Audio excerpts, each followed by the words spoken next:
আমাদের শিল্পী সমিতি নির্বাচন হ্যাঁ 2 বছর পর পর হয়। 2 বছর পর। এর মধ্যে যদি এখনো ভোট গ্রহণ শুরু হচ্ছে মাত্র, এবং এই কয়দিনে আপনি যে ফিডব্যাক পেলেন, আপনি জয়ের ব্যাপারে কতটা প্রত্যাশী?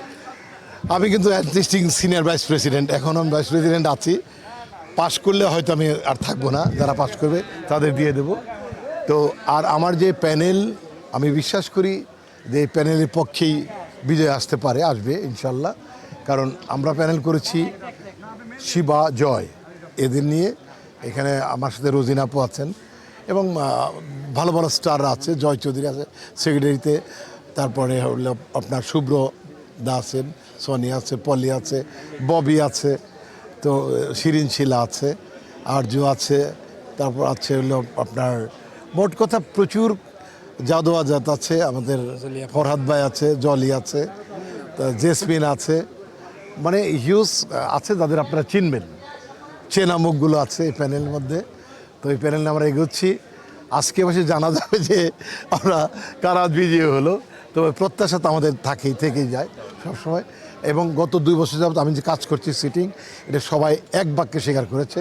আমার অপোজিশন যারা, তারাও বলেছে যে আমাকে নাকি দরকার ক্যাবিনেটে। যাই হোক, তারপরে ভোট তো অন্ধকার ঘরে দিবে, জানি না কার ভাগ্যে কী আছে। তবে ওয়েট করবো ইনশাল্লাহ রেজাল্ট পর্যন্ত।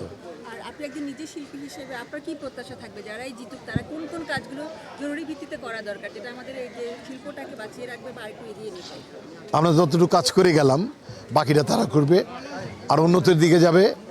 আমি চাই যে বেশি এগিয়ে যাক, ইতিহাস হোক, তারা যারা আসবে তারা নতুন করে তৈরি করুক চলচ্চিত্র শিল্পী সমিতি থেকে।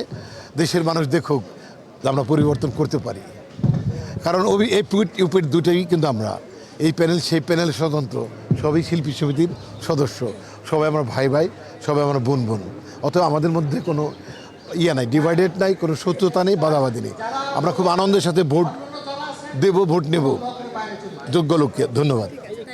নিরাপত্তা ব্যবস্থা কেমন দেখছেন আসলে সার্বিক? প্রচুর